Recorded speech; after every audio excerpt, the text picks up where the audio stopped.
El aire acondicionado del Aeropuerto Internacional de la Ciudad de México siempre me ha parecido artificialmente frío, como si intentara congelar las emociones de las miles de almas que transitan por sus pasillos. Aquella mañana de junio, sin embargo, el frío que sentí no provenía de las rejillas de ventilación, sino de una herida que se abrió en mi pecho con la precisión de un bisturí. Estaba de pie cerca de la puerta B42, observando el ajetreo de los pasajeros, con una ilusión que, en retrospectiva, me parece patéticamente ingenua. Llevaba un vestido de lino de color hueso, sencillo pero pulcro, y unas sandalias cómodas que mis pies de 58 años agradecían. En mi bolso, un libro y el boleto para Tulum, un regalo de mi hermano Porfirio y mi cuñada Jacinta para celebrar su 25º aniversario de bodas. O eso creía yo. Los vi llegar desde lejos, una procesión de lujo y autoimportancia. Porfirio, mi hermano mayor de 60 años, caminaba un paso por detrás de su esposa, como siempre. Llevaba una guayabera de marca que parecía incómoda en su cuerpo robusto. Jacinta, de 45, era un desfile andante de logotipos. Sus gafas de sol eran más grandes que su sentido de la decencia. Su bolso gritaba su precio y sus zapatos de tacón resonaban en el mármol pulido con una autoridad que no le correspondía. Sus hijos, mis sobrinos, adolescentes absortos en sus teléfonos, los seguían como satélites indiferentes. Jacinta me vio y su sonrisa, perfectamente maquillada, no llegó a sus ojos. Se deslizó hacia mí, dejando a Porfirio con el equipaje. Su perfume, una fragancia densa y costosa, me envolvió antes que sus palabras. Me tomó del brazo, con unas uñas rojas y afiladas que se clavaron ligeramente en mi piel, y me apartó a un rincón, lejos de las miradas curiosas. «Amalia, mira, no quiero ser grosera, pero...» comenzó, y yo supe que exactamente eso era lo que iba a hacer. Su voz era un susurro, pero cada sílaba estaba cargada de veneno. «Tu presencia aquí nos avergüenza». La frase me golpeó como una bofetada. El ruido del aeropuerto se desvaneció, reemplazado por un zumbido en mis oídos. ¿Avergüenza? ¿Yo? La hermana que había consolado a Porfirio cuando nuestros padres murieron, la tía que había cuidado a sus hijos cuando estaban enfermos, la mujer que, en silencio, había sostenido a su familia más veces de las que ellos jamás sabrían. «¿Qué quieres decir, Jacinta?», logré preguntar, aunque mi voz sonó extraña, lejana. Ella suspiró, un gesto de exasperación teatral. «Por favor, Amalia, mira tu ropa». «No es de marca. Esto es nuestro aniversario de plata, ¿entiendes? Todos nuestros amigos, gente importante, estarán en el resort. No puedes venir así. Pareces...» Hizo una pausa, buscando la palabra más hiriente. «Pareces sacada de un mercado de pueblo. Nos dejarías en ridículo». Cada palabra era un golpe. No se trataba de la ropa, se trataba de mí. Yo era el problema. Mi existencia, mi simple y modesta existencia, era una mancha en el lienzo perfecto de su vida de apariencias. Porfirio se acercó, su rostro una máscara de incomodidad. Evitaba mi mirada, concentrándose en un punto indefinido sobre mi hombro. «Hermanita, entiéndela, por favor», balbuceó. «Jacinta solo quiere que todo sea perfecto. Ha planeado esto durante meses». «¿Y yo no formo parte de esa perfección?», pregunté, sintiendo cómo el hielo comenzaba a formarse alrededor de mi corazón. Él no respondió. En su lugar, sacó torpemente unos billetes de su cartera y me los tendió. «Toma, para tu taxi de regreso a casa. Te llamaré más tarde, ¿sí? Lo arreglaremos». No acepté el dinero. Miré a mi hermano, el niño con el que había compartido secretos y juegos, y vi a un extraño. Un hombre débil, gobernado por el miedo a la mujer que tenía al lado. Jacinta sonrió, una pequeña y cruel curva en sus labios. Había ganado. Se dieron la vuelta y caminaron hacia la puerta de embarque sin mirar atrás. Los vi entregar sus pasaportes, los vi sonreír al personal de la aerolínea, los vi desaparecer por el pasillo que los llevaría a su paraíso de lujo. Y yo me quedé allí, de pie, sola, con el eco de sus palabras rebotando en el vacío de mi alma. Nos avergüenza. En ese instante, algo dentro de mí, algo que había permanecido dormido durante décadas por amor, por lealtad, por recuerdo, comenzó a despertar. Sentada en una de esas incómodas sillas de plástico del aeropuerto, el mundo a mi alrededor se movía en un borrón sin sentido. Familias riendo, parejas despidiéndose, viajeros corriendo, y yo, inmóvil, perdida en un laberinto de recuerdos. La humillación de Jacinta no era un evento aislado, era la culminación, la exposición final en un museo de heridas que yo misma había permitido que se construyera a lo largo de los años. Y la primera pieza de esa colección, la piedra angular de todo, era el recuerdo de mi esposo, Mateo. Mateo había sido el hombre más bueno que he conocido, un profesor de historia con un alma de poeta y unas manos callosas por su amor a la jardinería. Nos conocimos en la universidad y nuestro amor fue de esos que se cuecen a fuego lento, sólidos y profundos. Él era un hombre sencillo. Su felicidad residía en un libro bien escrito, en el sabor de un buen café por la mañana y en el silencio compartido de nuestra pequeña casa en Coyoacán. Mi éxito en los negocios, sin embargo, fue algo que siempre lo desconcertó. Empecé con una pequeña herencia de mis padres, invirtiendo en un terreno que nadie quería. Tuve visión, o quizás suerte. Ese terreno se convirtió en un pequeño edificio de apartamentos. Con las ganancias compré otro y otro. Mi talento era silencioso, casi secreto. Nunca lo alardeé, nunca lo discutí en reuniones familiares. Era mi mundo, un juego de números y estrategia que me fascinaba. Pero a medida que mi portafolio crecía, noté una sombra en los ojos de Mateo. Él, el hombre que me amaba incondicionalmente, se sentía pequeño. Una vez, después de cerrar un trato particularmente lucrativo, intenté celebrarlo con él. Le compré un reloj caro, algo que nunca habría comprado para sí mismo. Lo aceptó con una sonrisa triste y nunca lo usó. «Amor», me dijo una noche, «a veces siento que no puedo darte lo que mereces, que este simple profesor no es suficiente para la mujer increíble que eres». Sus palabras me rompieron el corazón, no por lo que decían de él, sino por lo que revelaban de su dolor. Y en ese momento tomé una decisión nacida del amor más puro. Decidí hacerme pequeña para que él pudiera sentirse grande. Mi imperio inmobiliario se convirtió en mi secreto mejor guardado. Seguí viviendo en nuestra casa de Coyoacán, conduciendo nuestro viejo auto, vistiendo la ropa sencilla que siempre me había gustado.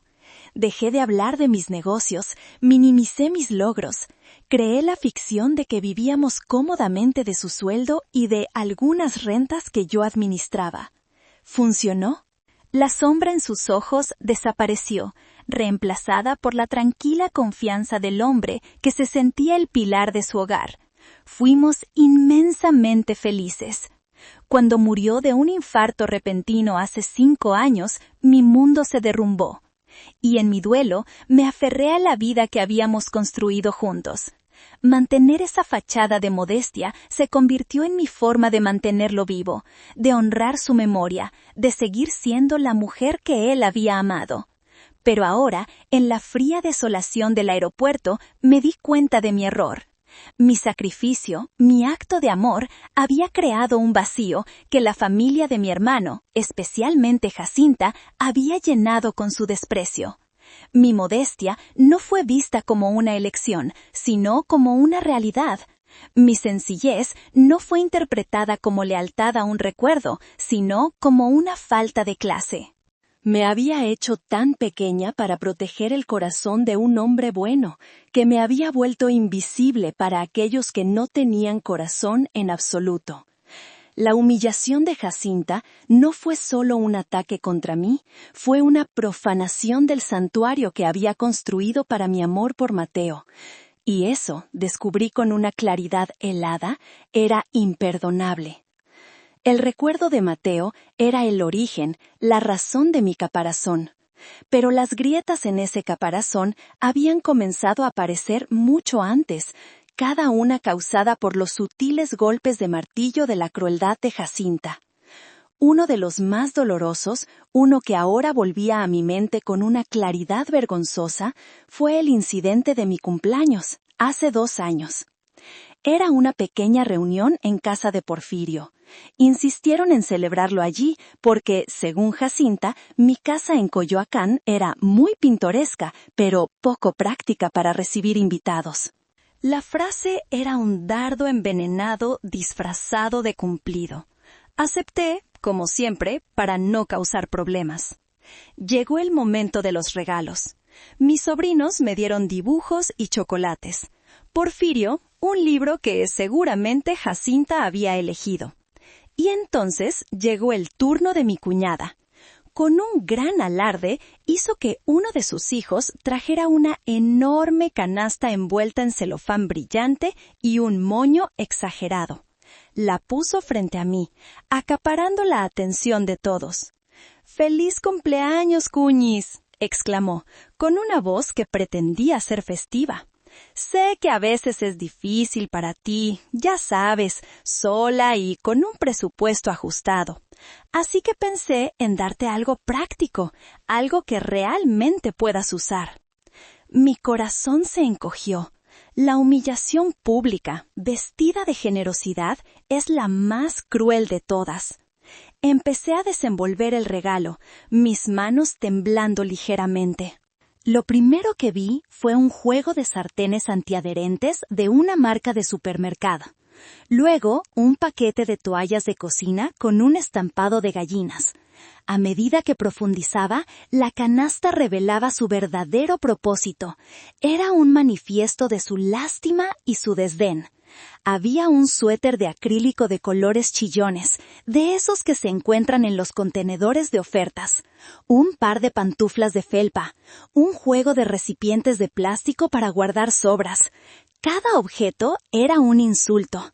Era su manera de decirme, «Esto es lo que eres, esto es lo que vales», una viuda solitaria cuya mayor emoción es un sartén nuevo.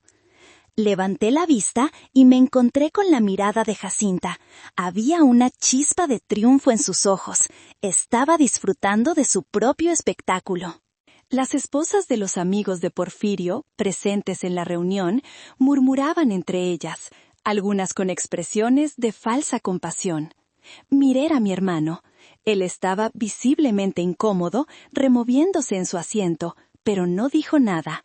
Su silencio fue más ensordecedor que el ruido del celofán. Forcé una sonrisa. «¿Cómo supiste? Justo necesitaba unas sartenes nuevas», mentí, mi voz sonando hueca en mis propios oídos. «Gracias, Jacinta. Es muy considerado de tu parte». «Para eso está la familia, ¿no?», respondió ella, dándome una palmadita del hombro. «Para ayudarnos unos a otros».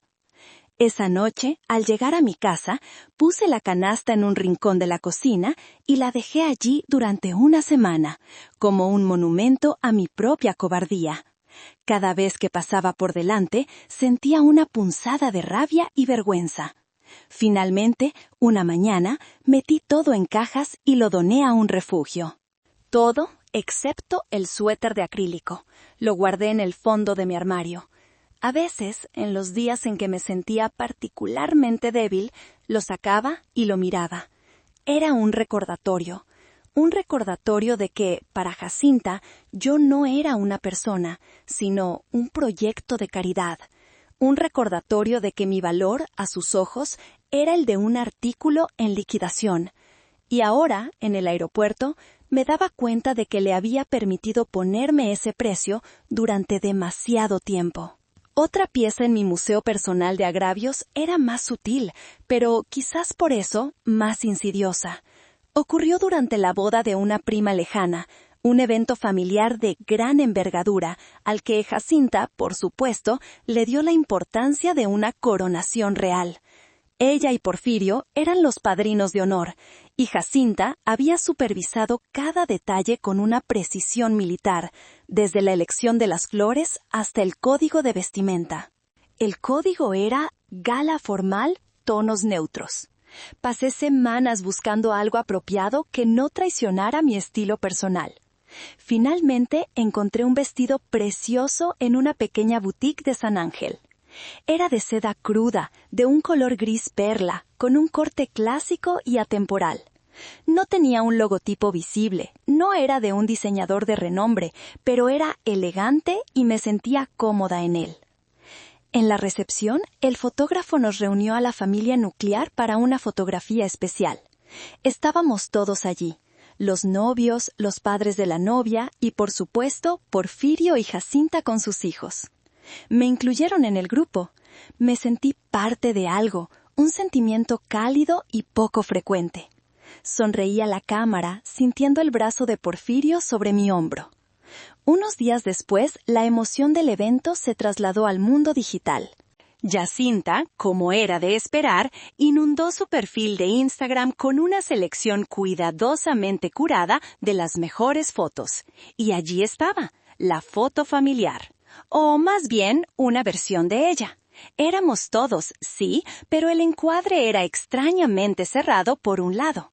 Mi brazo, mi hombro y la mitad de mi sonrisa eran visibles en el borde, pero el resto de mí había sido torpemente recortado.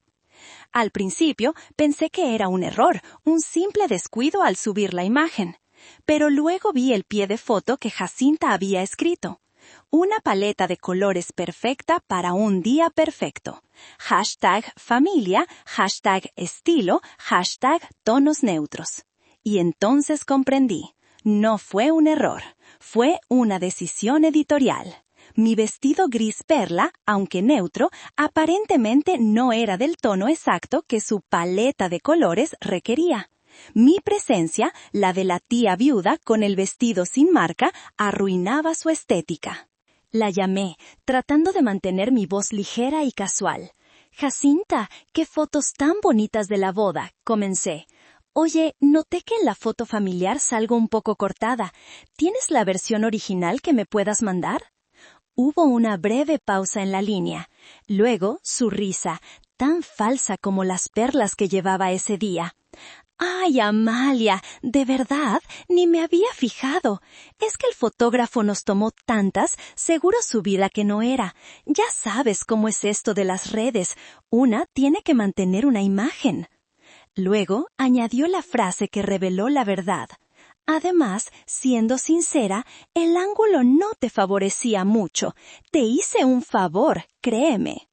No me hizo un favor, me borró. Con un simple recorte me había declarado estéticamente inaceptable, un elemento discordante en su composición de felicidad prefabricada. No era suficiente con que yo estuviera allí. Tenía que encajar en su molde, y como no lo hacía, simplemente me eliminó de la narrativa. No fue un acto de maldicia explosiva, sino de una crueldad casual y calculada que me dejó sin aliento. Me enseñó que para ella yo no era un miembro de la familia, sino un accesorio que podía ser descartado si no combinaba con el resto del atuendo. La relación de Jacinta con el dinero era una contradicción andante. Por un lado, lo idolatraba, lo exhibía, lo usaba como un arma para medir el valor de las personas. Por otro, parecía incapaz de entender su origen o su límite. Para ella, el dinero era algo que simplemente debía aparecer cuando lo necesitaba. Y la fuente más confiable y discreta de esa magia era, irónicamente, yo. El incidente más flagrante ocurrió hace poco más de un año. Porfirio me llamó una tarde, con la voz cargada de una urgencia que me alarmó. «Hermanita, necesito verte. Es importante. ¿Puedo pasar por tu casa?» Llegó una hora después, pálido y sudoroso. Se sentó en mi pequeña sala de estar, rechazando el café que le ofrecí. Se retorcía las manos, incapaz de mirarme a los ojos. Amalia, estoy en un problema muy grande, confesó. Jacinta ha vuelto a hacerlo. Las tarjetas de crédito están al límite y más allá.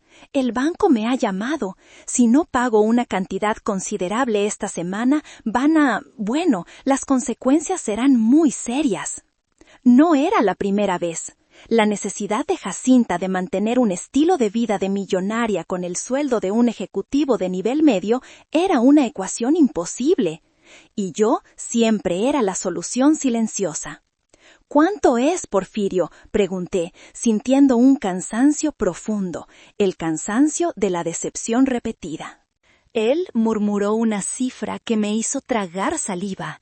Era una cantidad exorbitante, suficiente para comprar un auto nuevo. Era el costo de meses de compras impulsivas en tiendas de lujo, restaurantes de moda y tratamientos de belleza exclusivos. «Por favor, Amalia», suplicó, y por primera vez vi lágrimas en sus ojos. «Te lo juro, esta es la última vez. Voy a ponerle un alto. Pero ahora mismo, si Jacinta se entera de esto, el escándalo me mataría. ¿Puedes ayudarme? Te lo pagaré, poco a poco, te lo juro». Sabía que no me lo pagaría. Sabía que no le pondría un alto a Jacinta.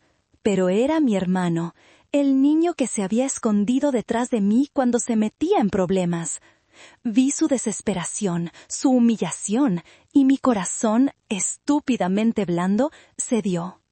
«Está bien, Porfirio», dije, y el alivio en su rostro fue casi infantil. «Lo arreglaré». Al día siguiente, hice la transferencia desde una de mis cuentas de inversión. Era una suma considerable, pero para mi fortuna total, era una gota en el océano. Sin embargo, para mi espíritu, se sentía como una sangría. Lo peor vino 2 semanas después.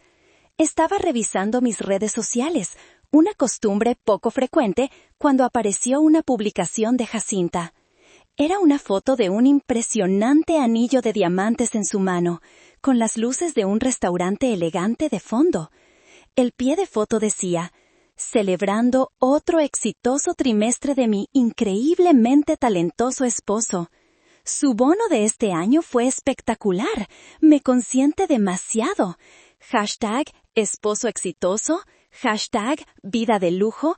Hashtag bendecida». El aire se me escapó de los pulmones. El bono espectacular. La emergencia de negocios. Todo había sido una mentira. Mi dinero, el dinero que le di a mi hermano para salvarlo de la ruina financiera, se había convertido en una piedra brillante en el dedo de su esposa, en un trofeo para su interminable campaña de autopromoción. No solo me habían utilizado, me habían convertido en una cómplice involuntaria de su farsa. Financié el mismo espectáculo que usaban para menospreciarme. Esa revelación fue nauseabunda. Me hizo sentir sucia, tonta. Me di cuenta de que no estaba ayudando a mi hermano. Estaba permitiendo su enfermedad. Estaba alimentando al monstruo que ahora me devoraba. Y el anillo en su dedo era la prueba irrefutable de mi propia y estúpida ceguera. Mientras la vida del aeropuerto continuaba a mi alrededor, mi mente se convirtió en un proyector, mostrando una película ininterrumpida de pequeños y grandes desprecios.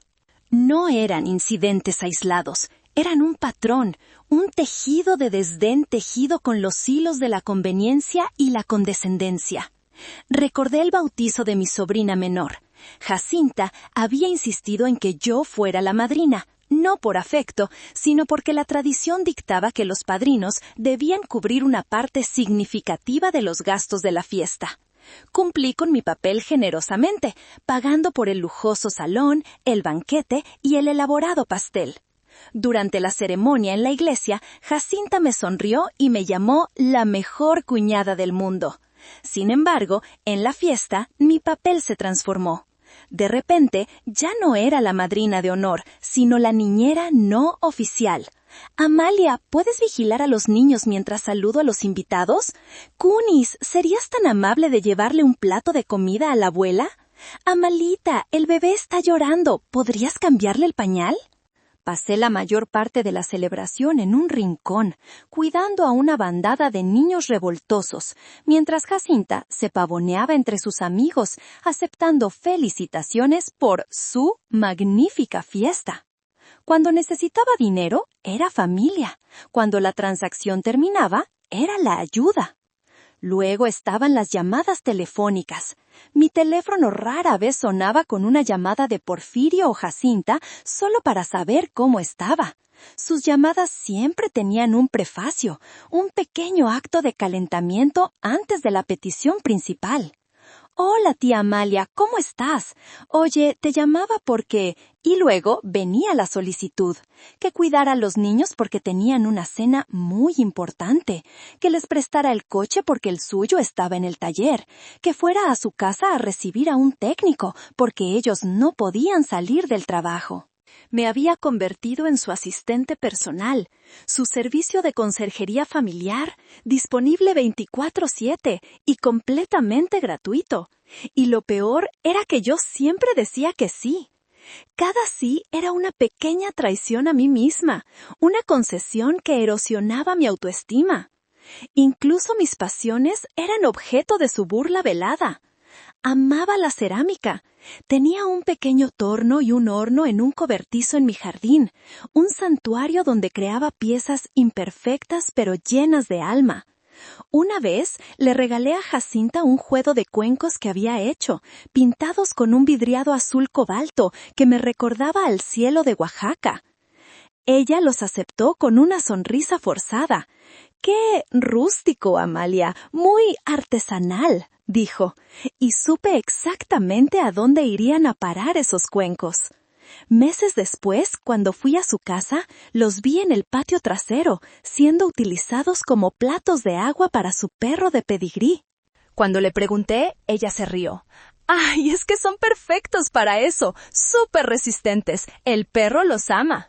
Cada recuerdo era un eslabón en la misma cadena, la cadena que yo misma había ayudado a forjar con mi silencio, mi paciencia y mi deseo desesperado de mantener una paz familiar que en realidad nunca había existido. Era una paz unilateral, mantenida a costa de mi dignidad. Ellos no me veían una función, una solución, una comodidad. Y ahora, en el aeropuerto, esa función había sido declarada obsoleta, al menos para su viaje a Tulum. La ironía era que al descartarme, finalmente me habían dado la oportunidad de verme a mí misma. Y la mujer que estaba empezando a ver ya no estaba dispuesta a ser utilizada como un plato de agua para perros. La procesión de recuerdos dolorosos no cesaba. Era como si una presa dentro de mí se hubiera roto, liberando un torrente de momentos que había archivado cuidadosamente bajo la etiqueta de malentendidos o ella no lo hizo con mala intención. Ahora, a la luz cruda de la humillación del aeropuerto, veía la intención con una claridad cegadora. Recordé las conversaciones sobre mi casa. Mi hogar en Coyoacán, la casa donde crecí, donde me enamoré de Mateo, donde cada crujido del suelo de madera era una nota en la sinfonía de mi vida. Para mí era un santuario, para Jacinta era una propiedad subutilizada. Amalia, ¿nunca has pensado en vender? Me preguntaba con frecuencia, con un falso tono de preocupación. Esta zona se está gentrificando. Podrías sacar una fortuna y comprarte un departamentito moderno y seguro en una zona mejor. Este lugar es tan viejo y debe ser mucho trabajo para ti sola. Nunca se trataba de mi bienestar. Se trataba de su vergüenza. Le avergonzaba que la gente supiera que su cuñada vivía en una casa vieja en lugar de un condominio de lujo. Se trataba también de su codicia. Podía ver los signos de pesos en sus ojos mientras imaginaba la comisión de la venta o, más probablemente, el préstamo que me pediría de las ganancias. Mi negativa a vender, mi apego a mis raíces y a mis recuerdos era una afrenta a su visión del mundo, donde todo, incluso un hogar lleno de amor, tenía un precio y debía ser actualizado constantemente. Y luego estaba el hilo invisible que conectaba todos estos incidentes, mi propio dinero.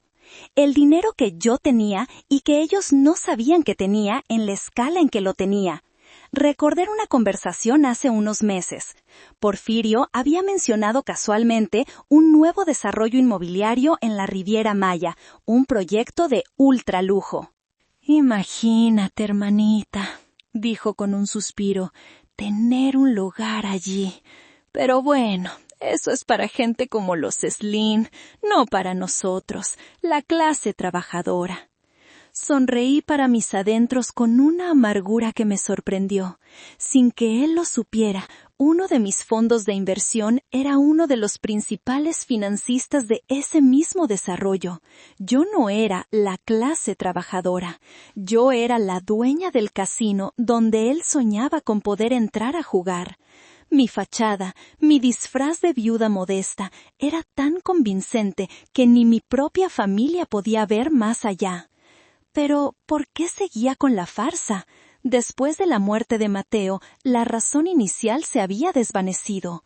La respuesta, me di cuenta con una punzada de vergüenza, era el miedo. Miedo a la soledad. Miedo a que si revelaba mi verdadera situación, su afecto, por muy condicional y defectuoso que fuera, se convirtiera en una abierta y descarada codicia. Miedo a que la dinámica familiar, aunque tóxica, se rompiera por completo y me quedara absolutamente sola. Así que prefería ser la tía buena pero un poco patética a ser la matriarca rica y solitaria. ¡Qué tonta había sido! Ya estaba sola. Estaba sola en medio de una familia que solo me valoraba por mi utilidad. La revelación fue liberadora y aterradora a partes iguales. El miedo a la soledad me había mantenido prisionera, pero ya no. La soledad de ser invisible era infinitamente peor que la soledad de estar físicamente sola. En el frío estéril del aeropuerto, rodeada de extraños, me sentí menos sola que nunca en la casa de mi hermano. Porque allí, al menos, mi invisibilidad era anónima, no un acto personal de desprecio. La película de mi vida pasada había terminado. Era hora de escribir el guión del siguiente acto. La rabia es una emoción curiosa. Puede ser un fuego destructivo que lo consume todo, o puede ser una forja, quemando las impurezas y dejando solo el acero puro y duro. Sentada en esa silla de plástico, sentí cómo el calor de la ira comenzaba a desplazar el frío de la conmoción. Era una ira limpia, enfocada. No era el arrebato histérico que Jacinta habría esperado de mí. Era una ira fría, calculadora. La ira de una mujer de negocios que acaba de identificar un activo de bajo rendimiento y ha decidido liquidarlo. Miré el boleto a Tulum en mi mano. El papel se sentía endeble, un símbolo de su poder sobre mí, un recordatorio de que incluso mis momentos de ocio eran dictados y revocados por ellos. Lo rompí por la mitad, y luego en cuartos, y dejé que los pequeños pedazos cayeran en el bote de basura a mi lado. Fue un acto pequeño, pero se sintió monumental. Fue la primera vez en años que rechazaba activamente el papel que me habían asignado. Mi mente, entrenada durante décadas para ver patrones y oportunidades, comenzó a trabajar. ¿Cuál era el objetivo de Jacinta? ¿Humillarme? Sí. ¿Pero por qué? Porque mi modestia amenazaba su narrativa de éxito y opulencia. ¿Y cuál era el escenario de su triunfo? Un resort de lujo en Tulum, el sueño Esmeralda, un lugar del que había estado hablando sin parar durante semanas. Sería el telón de fondo para sus fotos de Instagram, la prueba de su estatus. Una idea, audaz y un poco loca, comenzó a formarse en mi mente. Una idea que me hizo sentir una descarga de adrenalina que no había experimentado en años. ¿Qué pasaría si el escenario de su triunfo se convirtiera en el escenario de su caída?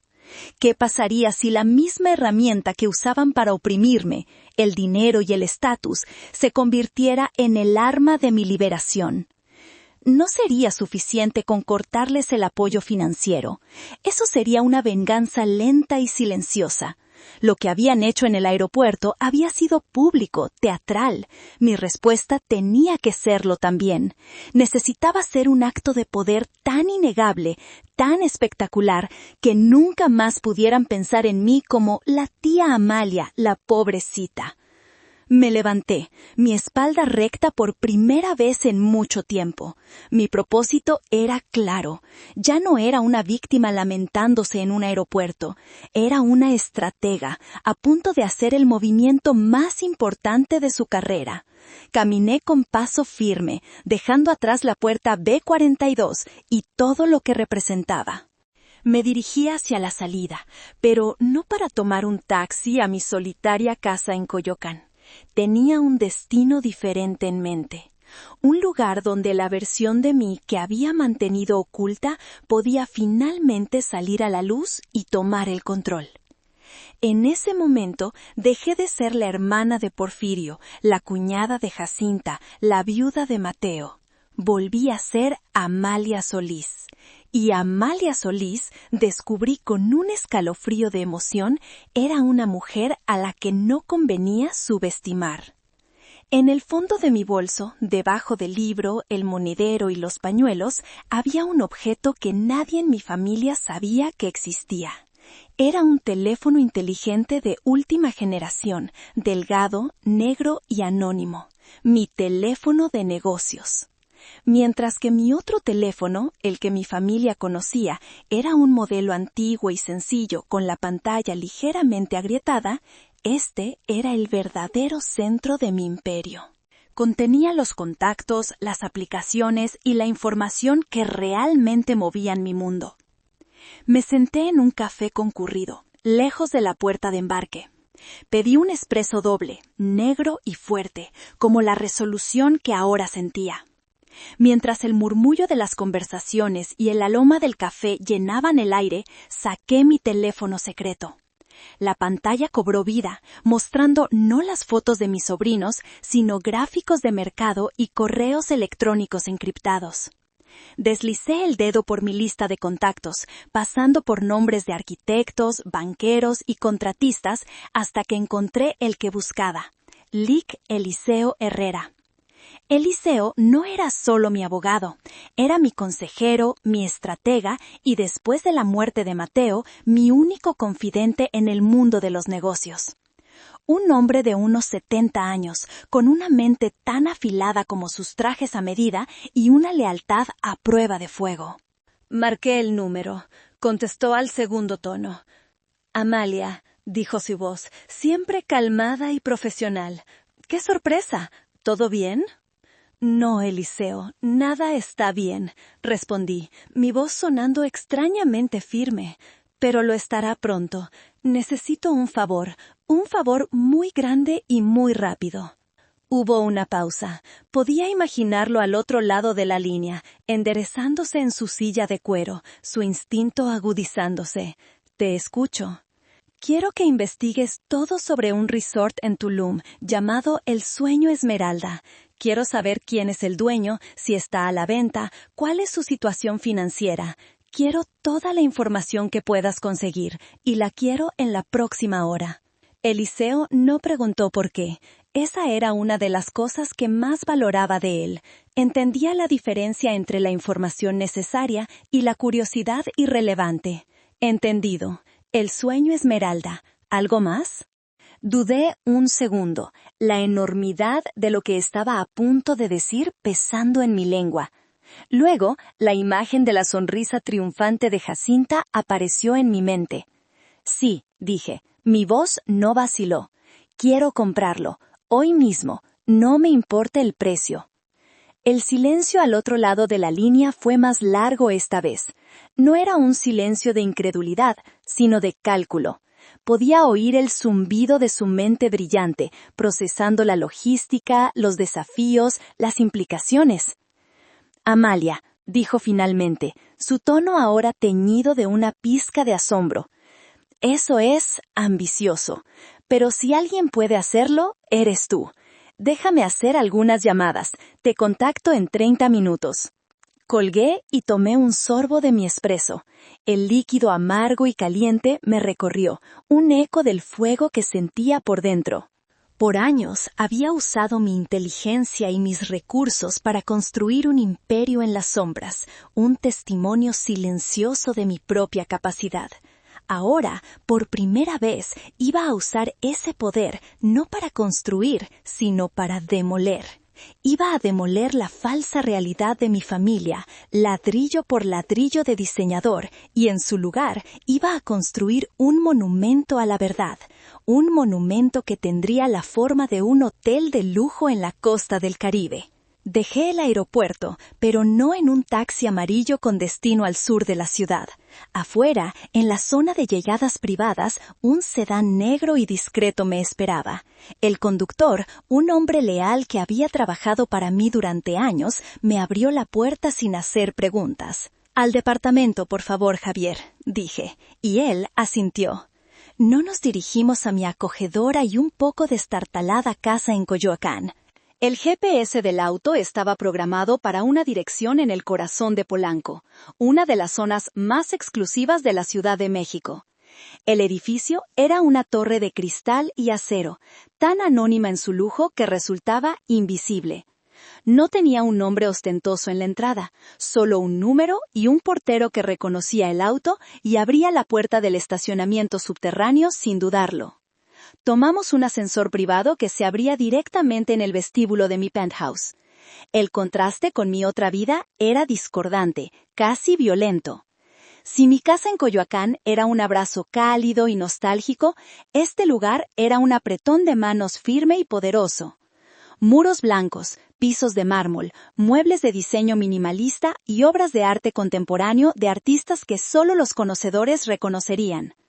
Pero la verdadera joya del lugar eran los ventanales de piso a techo, que ofrecían una vista panorámica de la ciudad, un tapiz de concreto y luces que se extendía hasta el horizonte. Este era mi verdadero yo, o al menos la parte de mí que había mantenido encerrada.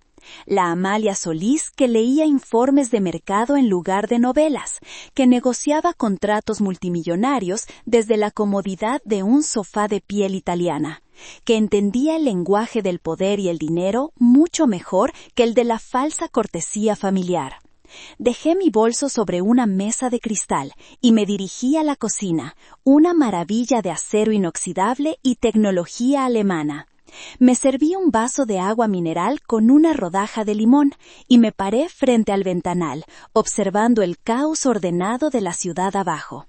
Me sentí como una generala observando el campo de batalla desde su tienda de campaña. Mi teléfono vibró. Era un mensaje de Eliseo. «Tengo la información. Llámame cuando puedas». Me senté en el sofá, tomé una respiración profunda y marqué su número. «Buenas noticias, Amalia», dijo Eliseo, su voz ahora cargada de una energía palpable. «Es tu día de suerte, o quizás el destino está de tu lado. El sueño Esmeralda es propiedad de una pareja de italianos, los Rossi. Llevan años en México, pero acaban de recibir noticias de una emergencia familiar en Florencia. Su nieto está enfermo. Quieren vender todo y regresar lo antes posible». Sentí una punzada de compasión por los Rossi, pero fue rápidamente eclipsada por la oportunidad que se presentaba. «Lo más importante», continuó Eliseo, «es que yo los conozco. Les ayudé con unos asuntos legales hace años. Sé que han estado considerando una venta privada para evitar el escándalo y los impuestos de una venta pública. Están motivados, Amalia». Muy motivados. La pieza final del rompecabezas había encajado. No era solo suerte. Era el resultado de años de construir redes, de cultivar relaciones, de estar preparada. El universo no me estaba regalando una venganza. Me estaba dando la oportunidad de ejecutar una estrategia que había estado construyendo, sin saberlo, durante toda mi vida. «Perfecto, Eliseo», dije, mi voz sonando más segura de lo que me sentía. «Prepara una oferta, dales lo que piden y un 30% más, pero con una condición. Tiene que ser una transacción en efectivo y tiene que cerrarse hoy». El aire en el penthouse pareció cargarse de electricidad. Lo que antes era solo una idea audaz, una fantasía de venganza, ahora se estaba solidificando, convirtiéndose en un plan de acción concreto. Colgué con Eliseo y me quedé en silencio, escuchando el lejano murmullo del tráfico de la ciudad. Una parte de mí, la Amalia de Coyoacán, la viuda de Mateo, estaba horrorizada. ¿Qué estaba haciendo? ¿Estaba a punto de destruir a mi única familia por un arrebato de orgullo herido? Caminé hacia mi estudio, una habitación que daba a la parte más tranquila del edificio. En la pared, sobre mi escritorio, colgaba la única fotografía personal en todo el departamento. Era una foto de Mateo y yo tomada en nuestra luna de miel en Oaxaca. Éramos jóvenes, llenos de sueños y con una inocencia que la vida aún no había erosionado. En la foto, Mateo me miraba con una adoración que todavía, después de todos estos años, me hacía doler el corazón. Apoyé los dedos sobre el cristal frío, trazando su rostro sonriente. «¿Qué pensarías de esto, mi amor?», susurré. «¿Pensarías que me he vuelto loca? ¿Que estoy traicionando la vida sencilla y pacífica que tanto amabas?» No hubo respuesta, por supuesto. Solo el silencio y mi propio reflejo superpuesto al de él. Y en ese reflejo vi a una mujer que no reconocía del todo.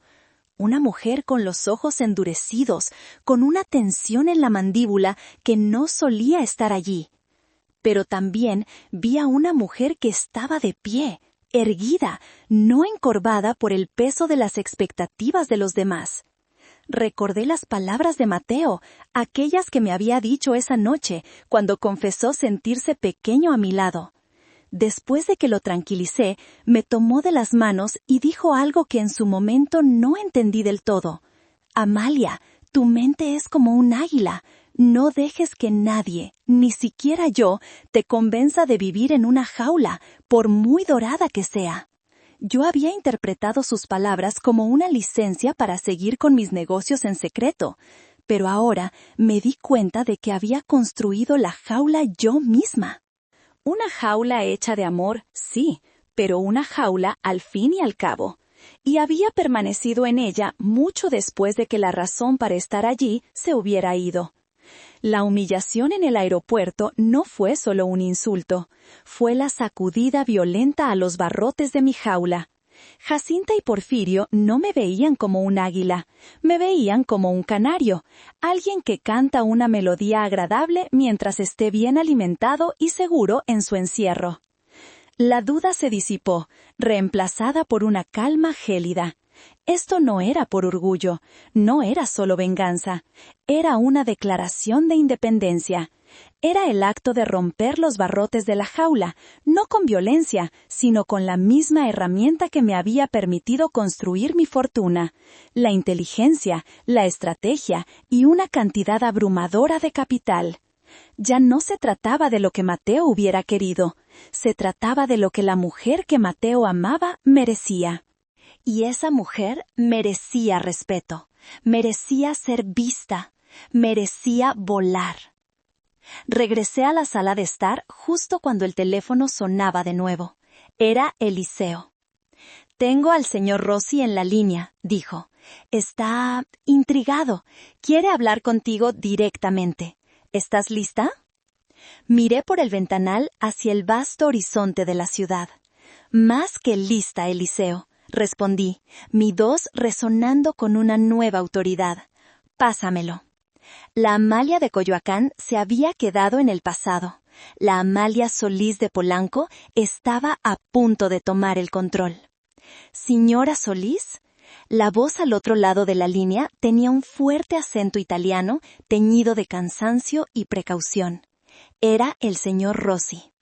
«Signor Rossi, buongiorno», respondí en un italiano fluido, un idioma que había aprendido en mis viajes de negocios y que, por supuesto, mi familia no sabía que hablaba. «Soy Amalia Solís». Lamento la naturaleza apresurada de esta llamada, pero entiendo que compartimos un interés mutuo y un sentido de la urgencia. Hubo un momento de sorpresa silenciosa. Hablar su idioma nativo fue mi primer movimiento estratégico.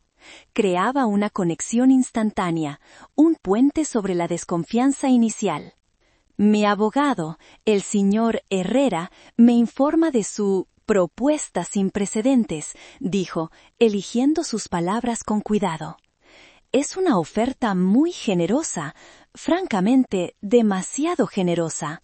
¿Cuál es el truco, señora? Ningún truco, señor Rossi, le aseguré. Mi tono era calmado y directo. El truco es que valoro el tiempo por encima de todo, el suyo y el mío. Entiendo su situación familiar y la respeto profundamente. No quiero un desfile de posibles compradores, ni meses de negociaciones. Quiero una solución limpia, rápida y mutuamente beneficiosa. Mi oferta es firme, es en efectivo y puede estar en una cuenta de su elección antes de que termine el día. Podía oírlo respirar, sopesando mis palabras. Podía oír a su esposa murmurando en el fondo. Estaban en un aprieto, emocional y logísticamente. Yo no les estaba ofreciendo solo dinero, les estaba ofreciendo paz mental. Les estaba ofreciendo un boleto de ida a Florencia sin las ataduras de un negocio al otro lado del mundo. ¿Por qué el sueño Esmeralda?, preguntó, su curiosidad superando su cautela. ¿Por qué esta prisa? Aquí es donde una mentira piadosa era necesaria. He sido una admiradora de su trabajo durante años, señor Rossi, dije, lo cual no era del todo falso. Había estudiado su modelo de negocio de hoteles boutique. He estado buscando la propiedad adecuada para expandir mis propias inversiones en el sector del lujo. Su hotel es la joya de la corona de Tulum. Y las oportunidades, como usted sabe, no esperan. Cuando mi consejero me informó de su posible disposición a vender, supe que tenía que actuar. Le di una razón de negocios lógica y halagadora. Apelé a su orgullo como creador. No necesitaba saber que mi verdadera motivación era un vestido de lino, unas palabras crueles y 20 años de dignidad pisoteada. Mi esposa y yo construimos ese lugar desde cero, dijo, su voz ahora teñida de nostalgia. Cada azulejo, cada palmera, tiene una historia. Y me aseguraré de honrar esa historia, respondí con sinceridad. No soy una corporación sin rostro que busca demoler y reconstruir. Soy una inversora que valora el alma de una propiedad. Su legado estará en buenas manos. Esa fue la frase decisiva. Apelé a su corazón de padre de familia y a su orgullo de artesano. De acuerdo, señora Solís, dijo después de una larga pausa, durante la cual estoy segura de que consultó con su esposa. Aceptamos su oferta. Que el señor Herrera prepare los documentos. Queremos que esto se haga hoy. Excelente decisión, señor Rossi. Eliseo se pondrá en contacto con su abogado de inmediato. Le deseo a usted y a su familia todo lo mejor en Florencia. Colgué el teléfono y me permití un momento para respirar. Lo había conseguido. El primer y más difícil paso estaba dado. Mi corazón latía con fuerza, no por miedo, sino por una emoción que había olvidado, la emoción de la conquista. Había movido montañas, o al menos una montaña de dinero, con una sola llamada telefónica. Ahora solo quedaba la parte logística, la parte donde los números, los contratos y las firmas digitales convertirían mi audaz plan en una realidad irrevocable. Las siguientes 2 horas transformaron mi penthouse en un centro de mando de alta tecnología. Eliseo, desde su oficina en el corazón financiero de la ciudad, coordinaba la parte legal. Yo, desde mi sofá de piel, dirigía la orquesta financiera. La primera llamada fue a mi banquero privado en Ginebra. Hablé con él en francés, otro pequeño secreto. Le di instrucciones precisas para una transferencia de una cantidad con muchos ceros desde una cuenta de holding a una cuenta de depósito en garantía que Eliseo había establecido. No hubo preguntas, solo una confirmación eficiente. Oui, Madame Solís, estará hecho en 20 minutos. Mientras los fondos se movían a través de las arterias digitales del sistema financiero mundial, Eliseo me envió los borradores de los contratos de compra-venta. Los leí en mi tableta, mi mente escaneando cada cláusula, cada término, con la misma atención al detalle que usaba para examinar los planos de un nuevo edificio. Eran impecables. Simultáneamente, mi otra línea sonaba. Era mi equipo de gestión de propiedades. Les informé que estaba adquiriendo un nuevo activo y que necesitaría que un equipo de transición estuviera listo para volar a Tulum en el primer vuelo de la mañana siguiente. ¿Cuál es el plan, Amalia?, preguntó mi jefa de operaciones, una mujer brillante y pragmática.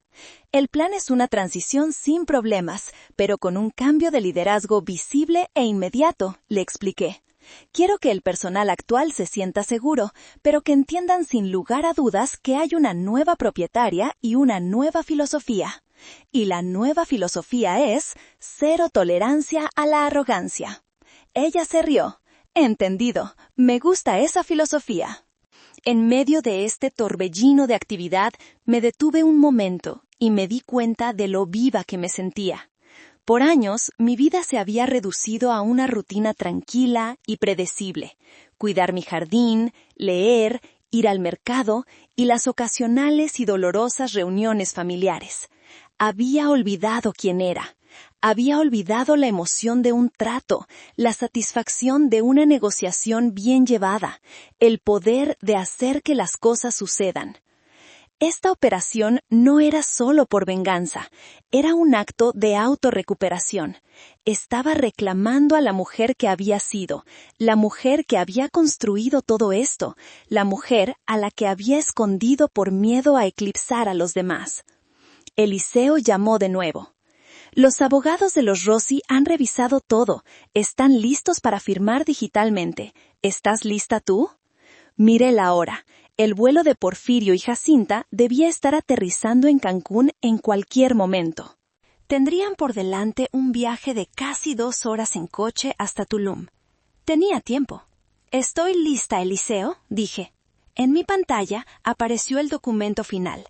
Con el lápiz digital firmé mi nombre en la línea punteada. Amalia Solís. El trazo fue firme y seguro. En el momento en que levanté el lápiz, una notificación apareció. Transacción completada. Oficialmente, yo era la dueña de El Sueño Esmeralda. Una sonrisa, una verdadera sonrisa se dibujó en mi rostro. No era una sonrisa de alegría, sino de satisfacción. Una satisfacción fría, dura y absoluta. La trampa estaba puesta. Ahora solo tenía que esperar a que mis presas, bronceadas y arrogantes, entraran directamente en ella. La compra de un hotel es un proceso complejo. Implica auditorías, inspecciones, negociaciones prolongadas. Hacerlo en menos de 3 horas es, en el mundo real, prácticamente imposible. Pero mi mundo no operaba bajo las reglas de la realidad convencional. Operaba bajo las reglas del capital y la oportunidad. Eliseo había sido la clave. Resultó que su conocimiento de la situación de los Rossi era más profundo de lo que había dejado entrever. No solo sabía que querían vender, sabía que la semana anterior habían recibido una oferta de una cadena hotelera internacional. Una oferta que consideraban insultantemente baja y que venía con una larga lista de condiciones y un proceso de cierre de 6 meses. Estaban frustrados y se sentían atrapados. Mi oferta no fue solo dinero, fue una liberación, fue una solución instantánea a su problema. El 30% extra que ofrecí no era solo un capricho de una mujer rica, era una prima estratégica para comprar el activo más valioso de todos, el tiempo. Mientras los abogados intercambiaban documentos a la velocidad de la luz, yo estaba en una videollamada con el señor Rossi. Su rostro, antes lleno de desconfianza, ahora mostraba un alivio palpable. Hablamos de la transición, del personal, de los proveedores. Le aseguré que mantendría a su equipo directivo, gente que él había entrenado y en la que confiaba. «Son buena gente, señora», me dijo. «Conocen el hotel como la palma de su mano». La buena gente es el activo más importante de cualquier negocio, señor Rossi, le respondí, y yo siempre protejo mis activos. Era una conversación surrealista. Estaba discutiendo planes de negocio a largo plazo para una propiedad cuya única razón para comprarla en ese momento era un acto de retribución personal a corto plazo. Pero a medida que hablaba, algo empezó a cambiar. La idea del hotel, de su potencial, comenzó a intrigarme más allá de mi plan inicial. Me encontré pensando en mejoras, en nuevos paquetes de marketing, en cómo podría elevar aún más su estatus de exclusividad. La empresaria en mí estaba despertando de su largo letargo. La confirmación final llegó en forma de un correo electrónico encriptado de Eliseo. Asunto: Esmeralda adquirida. El cuerpo del correo contenía solo un archivo adjunto, la escritura de propiedad digitalmente certificada. La descargué y la miré en mi pantalla. Mi nombre, Amalia Solís, como única propietaria. En ese momento, imaginé a Porfirio y Jacinta bajando del avión en Cancún, el aire cálido y húmedo del Caribe golpeándolos en la cara. Estarían buscando su transporte privado, que yo sabía que Jacinta había insistido en reservar. Estarían anticipando el cóctel de bienvenida, la suite con vista al mar, la semana de indulgencia que creían merecer. No tenían ni idea de que mientras ellos recogían sus maletas de diseñador, yo acababa de comprar el suelo bajo sus pies. No tenían ni idea de que su anfitrión ya no era un amable italiano, sino la mujer a la que habían dejado abandonada en un aeropuerto porque su vestido no era de marca. La ironía era tan deliciosa que casi me reí en voz alta. Habían querido un mundo de exclusividad y estatus, y yo estaba a punto de darles exactamente eso, una lección exclusiva sobre el verdadero significado del poder. No el poder de un logo en un bolso, sino el poder de un nombre en una escritura de propiedad. Con la escritura de propiedad guardada de forma segura en mis archivos digitales, mi siguiente paso era tomar el control operativo. El dinero había hablado. Ahora, la autoridad tenía que actuar. Busqué en los documentos que Eliseo me había enviado y encontré el número de teléfono directo del gerente general del hotel, un hombre llamado Fernando Morales. Marqué el número. Contestó de inmediato, su voz profesional y ligeramente estresada como la de cualquier gerente de un hotel de lujo. Buenas tardes, El Sueño Esmeralda. Habla Fernando Morales. Señor Morales, buenas tardes. Mi nombre es Amalia Solís, dije. Mi tono era cortés, pero inequívoco en su autoridad. Le llamo para informarle que, a partir de hace aproximadamente 10 minutos, soy la nueva y única propietaria del hotel. Hubo un silencio absoluto al otro lado de la línea. Podía imaginarlo, congelado en su oficina, tratando de procesar la información. Seguramente pensó que era una broma. Disculpe, señora, creo que debe haber un error, comenzó a decir. Lo interrumpí sin perder la amabilidad. No hay ningún error. En los próximos 5 minutos recibirá un correo electrónico del abogado del señor Rossi y del mío, el licenciado Eliseo Herrera, confirmando la transferencia de propiedad. Por favor, tómese un momento para verificarlo. Esperé en silencio, dándole tiempo. Escuché el tecleo de un ordenador, un murmullo ahogado. Luego, una exhalación audible. «Dios mío», dijo, su tono profesional reemplazado por puro asombro. Es verdad, señora Solís, mis más sinceras felicitaciones y mis disculpas. Por favor, dígame, ¿en qué puedo servirle?» Gracias, señor Morales. Aprecio su profesionalismo. Mi equipo de transición llegará mañana por la mañana para asegurar que todo el personal se sienta apoyado durante este cambio. No se prevén despidos. Valoro a su equipo.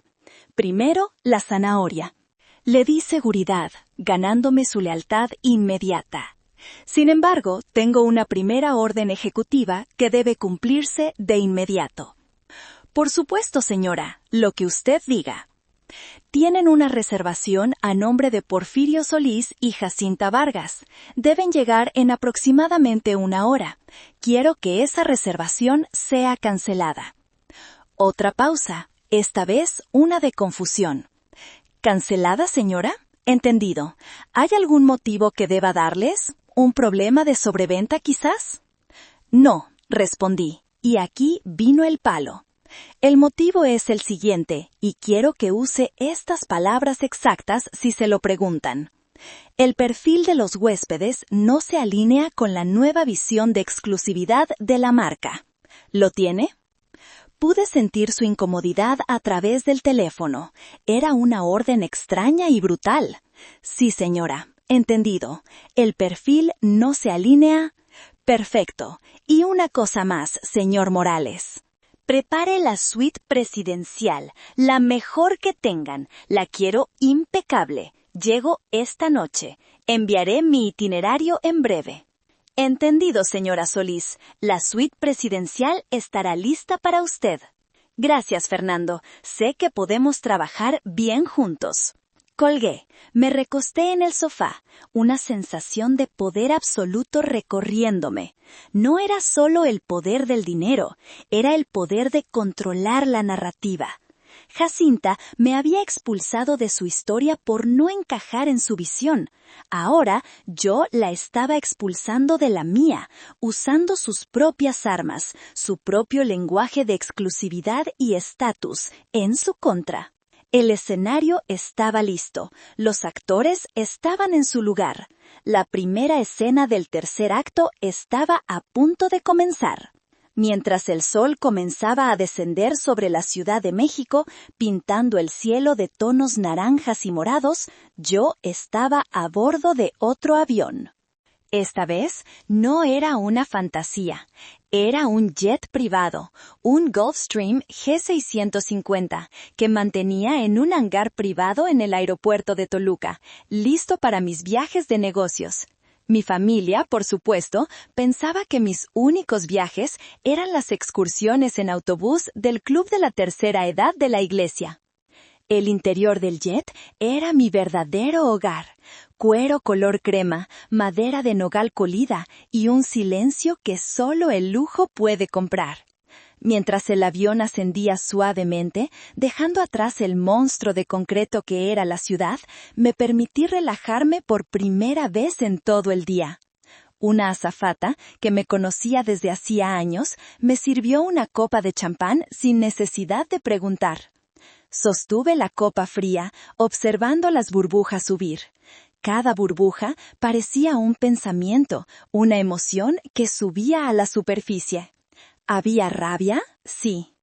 Había una profunda tristeza por la familia que había perdido, o que quizás nunca había tenido realmente. Pero por encima de todo, había una sensación de liberación tan intensa que era casi física. Me sentía más ligera, como si me hubiera quitado un peso de encima que ni siquiera sabía que estaba cargando. El peso de las expectativas, el peso del secreto, el peso de hacerme pequeña. Durante el vuelo de poco menos de 2 horas a Cancún, no pensé en Jacinta ni en Porfirio. En lugar de eso, trabajé. Abrí mi computadora portátil y empecé a revisar los informes preliminares de El Sueño Esmeralda. Analicé sus tasas de ocupación, sus márgenes de beneficio, sus comentarios de clientes. Mi mente se sumergió en los números, en las posibilidades. Vi potencial, vi áreas de mejora, vi una oportunidad de tomar la hermosa creación de los Rossi y convertirla en algo verdaderamente excepcional. La venganza me había llevado al hotel, pero ahora la pasión por los negocios me estaba haciendo quedarme. Me di cuenta de que este hotel no era solo un arma, era un proyecto, mi nuevo proyecto, un lugar donde podría construir algo visible, algo tangible, algo que llevara mi nombre, no escondido en cláusulas de contratos, sino a la vista de todos. Cuando el avión comenzó su descenso hacia el aeropuerto de Cancún, ya tenía una lista de ideas. Una renovación de la carta del restaurante, un nuevo programa de bienestar en el spa, una colaboración con artistas locales para exhibir su trabajo en las suites. Mi mente estaba en llamas, chispeando con la energía creativa que había mantenido reprimida durante tanto tiempo. Aterrizamos en la terminal privada. No había multitudes, no había colas, solo una noche caribeña, cálida y fragante, y un auto de lujo esperándome en la pista. El mismo modelo de auto, irónicamente, que el que Jacinta había insistido en reservar para ellos. Durante el viaje a Tulum, con la selva pasando como una mancha oscura a ambos lados de la carretera, pensé en ellos por primera vez en horas. Debían haber llegado al hotel hacía un rato. Me pregunté cómo habría ido la escena en recepción. ¿Habría gritado Jacinta? ¿Se habría encogido Porfirio de vergüenza? No importaba. Yo no estaría allí para verlo. Mi entrada sería mucho más tarde, cuando su confusión y su ira estuvieran en su punto más álgido. Como en cualquier buena obra de teatro, la estrella principal siempre hace su entrada en el momento de máximo impacto. Y yo, por primera vez en mi vida, estaba decidida a ser la estrella. Mientras yo volaba hacia mi nuevo futuro, Jacinta y Porfirio llegaban al final de su camino. El auto privado los dejó en la entrada de El Sueño Esmeralda. El hotel era aún más impresionante en persona que en las fotos. Una obra maestra de arquitectura orgánica, integrada perfectamente en la selva y la playa. El lobby era un espacio abierto, con techos de palapa altos, estanques de nenúfares y una brisa que llevaba el aroma de la sal y las flores. Jacinta bajó del auto como si estuviera pisando la alfombra roja. Se quitó las gafas de sol, inspeccionando el lugar con una mirada de aprobación. «No está mal, Porfirio», dijo, como si fuera una reina otorgando su favor. «Definitivamente digno de nuestro aniversario». Se dirigieron al mostrador de recepción, una impresionante pieza de madera tropical pulida. Jacinta se adelantó, colocando su bolso de diseñador sobre el mostrador con un golpe seco. «Buenas noches, Jacinta Vargas. Tenemos una reservación para la suite con vista al mar». El joven recepcionista, impecablemente vestido de lino blanco, le sonrió. Pero cuando tecleó su nombre en el sistema, su sonrisa vaciló. Frunció el ceño, tecleó de nuevo. Miró a la pantalla, luego a ellos, su rostro una máscara de confusión. «Disculpen, señores Vargas», dijo, su voz de repente insegura. «Permítanme un momento». Se excusó y desapareció en una oficina trasera. Jacinta resopló, impaciente. «¡Qué servicio! Seguramente es nuevo». Cruzó los brazos, tamborileando con sus uñas rojas sobre su bolso. Porfirio miraba a su alrededor, maravillado por la belleza del lugar, ajeno a la tormenta que se avecinaba. El recepcionista regresó, acompañado por el gerente general, Fernando Morales. El rostro de Fernando era una mezcla de profesionalismo y una profunda incomodidad. «Señor y señora Vargas, buenas noches. Soy Fernando Morales, el gerente general», dijo con una voz suave. «Les pido una disculpa, pero parece que hay un problema con su reservación». «¿Un problema?», espetó Jacinta, su voz subiendo una octava. «¿Qué clase de problema? Reservé hace meses. La suite Esmeralda. Está todo pagado». Fernando tragó saliva. «Sí, señora, veo los detalles de su reservación original. Sin embargo, la reservación ha sido cancelada». La palabra cancelada flotó en el aire del lobby como un gas venenoso. «¿Cancelada?», repitió Jacinta, su voz ahora un chillido agudo que hizo que varias cabezas se giraran. «¿Por quién? Nosotros no la cancelamos». «Fue cancelada por instrucciones directas de la nueva propietaria del hotel, señora», respondió Fernando, aferrándose a su compostura. «¿Nueva propietaria? Me importa un bledo la nueva propietaria. Teníamos un contrato». «Exijo que nos den nuestra habitación ahora mismo, o llamaré a mi abogado y haré que este lugar sea clausurado». La escena era exactamente como la había imaginado. Jacinta, perdiendo el control, revelando su verdadera naturaleza vulgar bajo la fina capa de lujo.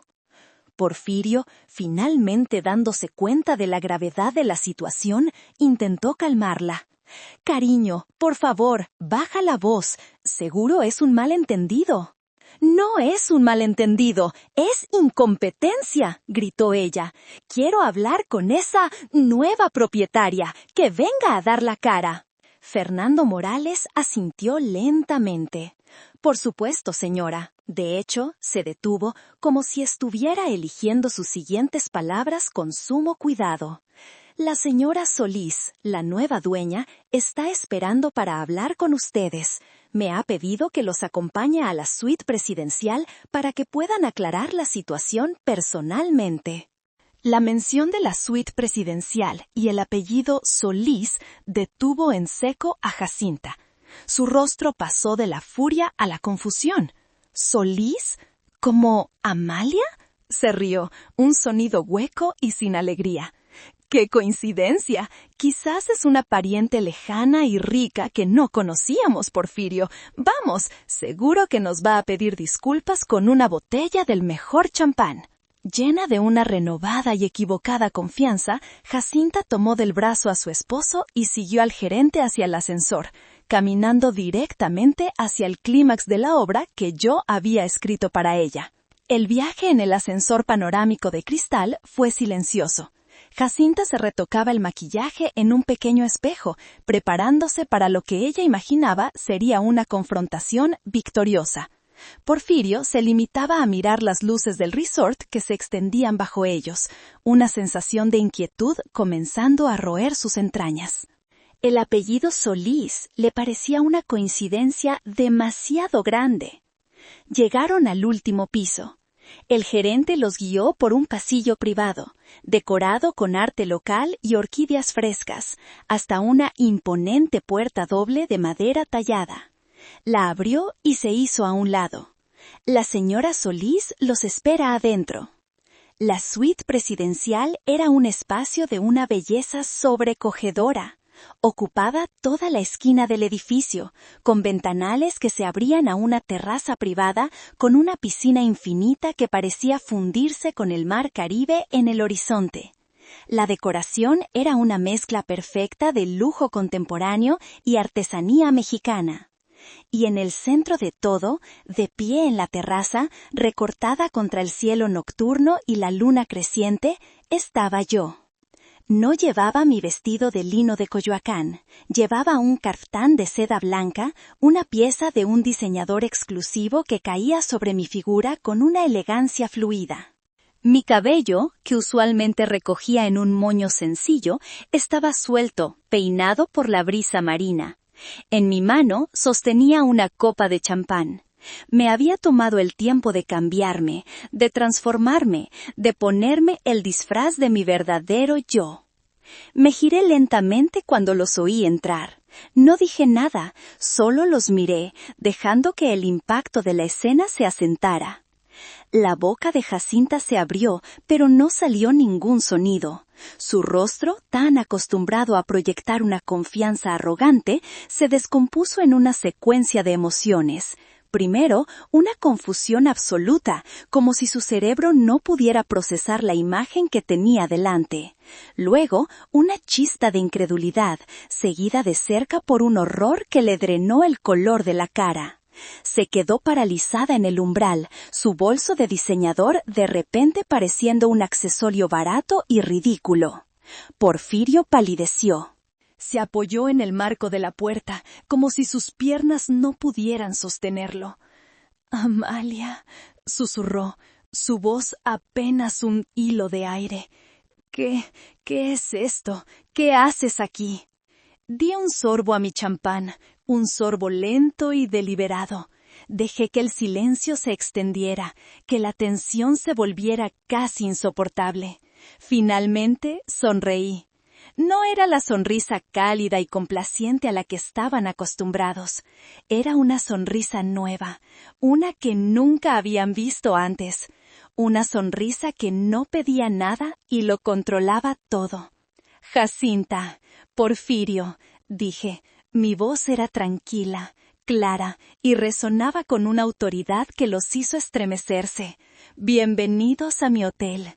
Lamento informarles que, a pesar de la belleza de la suite, ya no hay lugar para ustedes aquí. El shock en sus rostros era mi primera recompensa. Era más satisfactorio que cualquier ganancia financiera que hubiera obtenido en mi vida. En ese instante, supe que todo el riesgo, todo el dinero, todo el esfuerzo había valido la pena. Porque en sus ojos, por primera vez, no vi lástima, ni condescendencia, ni desprecio. Vi miedo. Y vi, finalmente, el atisbo de un respeto nacido no del afecto, sino del poder puro e incomprensible. ¿Tu hotel? Tartamudeó Jacinta, la incredulidad luchando contra la evidencia abrumadora que la rodeaba. ¿De qué estás hablando, Amalia? Esto es una broma de muy mal gusto.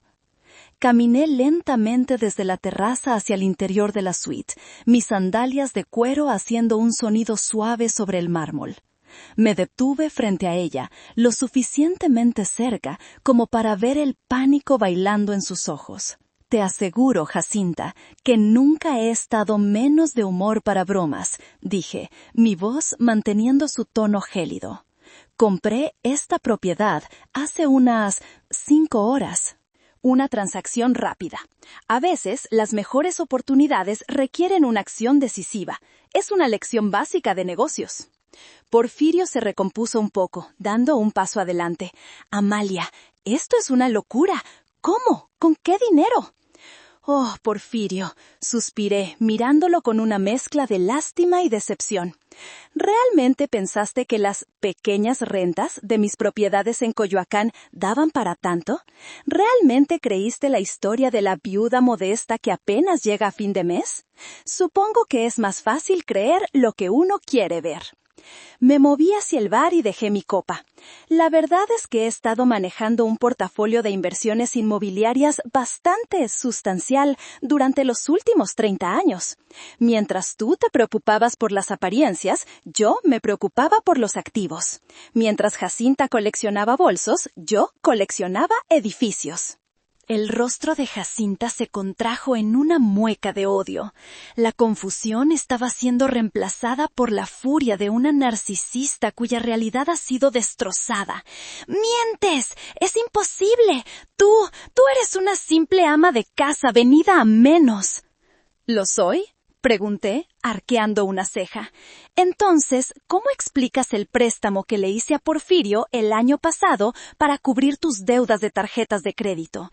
El bono espectacular que se convirtió en ese precioso anillo que llevas puesto. Porfirio se puso blanco como el papel.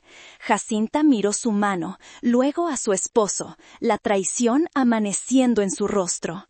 ¿O cómo explicas los fondos que transferí para la entrada de su casa en Las Lomas? Continué. Mi voz era implacable, cada palabra un golpe. ¿O el dinero para la colegiatura de los niños en la escuela más cara de la ciudad? Vuestra vida, Jacinta, esa vida de lujo que tanto presumes, no es vuestra, es mía. La he estado financiando en silencio durante años, como una suscripción a un servicio que ya no deseo pagar. Me acerqué a ella de nuevo.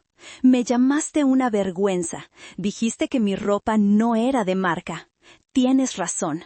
No necesito marcas que me digan cuánto valgo. Mi valor no se imprime en una etiqueta. Se registra en escrituras de propiedad, en cuentas bancarias y en el respeto de la gente que realmente importa. Me volví hacia mi hermano. Y tú, Porfirio, permitiste que esto sucediera. Te quedaste callado mientras tu esposa me humillaba. Elegiste su vanidad por encima de tu propia sangre.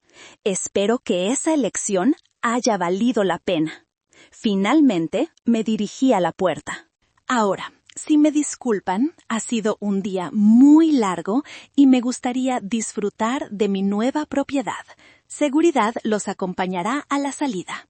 Jacinta finalmente encontró su voz, un chillido desgarrado.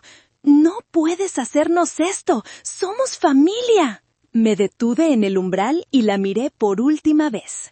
La familia no avergüenza, Jacinta. La familia no abandona. Ustedes dejaron de ser mi familia esta mañana en la puerta B42.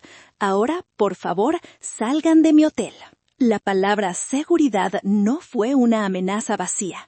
Con una discreción ensayada, 2 hombres altos y corpulentos, vestidos con impecables uniformes blancos del hotel, aparecieron en el pasillo. No dijeron nada. Su presencia era suficiente. La furia de Jacinta se desinfló, reemplazada por una humillación palpable. Se dio cuenta de que su poder, basado enteramente en la percepción y la intimidación social, era inútil aquí. En este dominio, yo era la única autoridad. Miró a su alrededor, a la suite que había anhelado, ahora un símbolo de todo lo que acababa de perder. Luego me miró, y en sus ojos vi algo que nunca había visto antes: odio puro, sin diluir. Porfirio, por otro lado, parecía un hombre roto. Estaba encorvado, su rostro gris. No me miraba a mí, sino al suelo, como si el peso de sus decisiones finalmente lo hubiera aplastado. Él no solo había perdido el acceso a mi dinero, había perdido la última pizca de respeto por sí mismo. «Por favor, acompáñenme», dijo uno de los guardias. Su voz era respetuosa pero firme. Jacinta no se movió. Estaba temblando, una mezcla de rabia e incredulidad. «Esto no se va a quedar así, Amalia», siseó. «Te arrepentirás de esto». «No, Jacinta», respondí con calma desde el interior de la suite. «Llevo arrepintiéndome 20 años de no haber hecho esto antes». «Ahora, por favor, vete. Estás molestando a la propietaria». Esa última frase fue el golpe de gracia. Con un sollozo ahogado, Jacinta se dio la vuelta y salió casi corriendo de la suite, seguida por un Porfirio que se movía como un autómata. Los guardias los flanquearon, no para tocarlos, sino para asegurarse de que el mensaje era claro. Su presencia ya no era bienvenida. Cerré la puerta y me apoyé en ella, el corazón latiendo con fuerza. La confrontación me había dejado agotada, pero también extrañamente vigorizada. Caminé hacia la terraza y respiré profundamente el aire salado de la noche. Las luces del resort brillaban abajo, un collar de diamantes sobre el terciopelo oscuro de la selva. Mi resort. Escuché el sonido de las ruedas del equipaje sobre el sendero de piedra y me asomé por el balcón. Allá abajo, en la entrada iluminada, estaba la patética escena final. Porfirio y Jacinta, junto a su montaña de maletas de diseñador, siendo observados por el personal del hotel y algunos huéspedes curiosos. El Botones, que antes se había apresurado a ayudarlos, ahora mantenía una distancia respetuosa. El auto que los había traído se había ido. Estaban varados. Jacinta estaba gritándole a Porfirio. Sus gestos eran agudos y furiosos. Él no respondía, solo se pasaba las manos por el cabello, una y otra vez. La pareja perfecta, el matrimonio de aniversario de plata, se estaba desmoronando bajo las luces de neón de la realidad. Observé la escena durante 1 minuto más, no con placer, sino con una sensación de finalidad sombría. Esto no era una victoria alegre, era una amputación necesaria.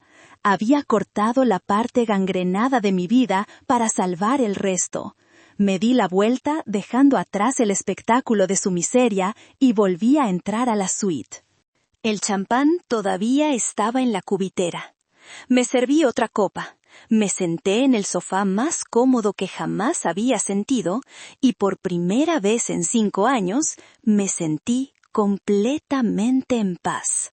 La paz de la justicia, la paz de la libertad.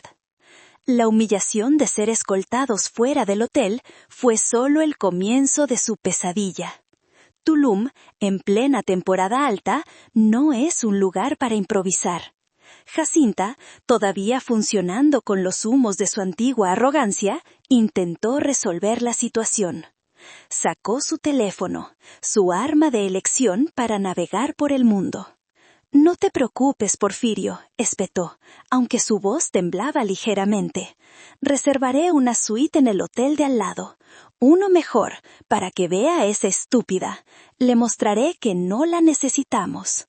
Se puso a teclear furiosamente. Pude imaginar la escena.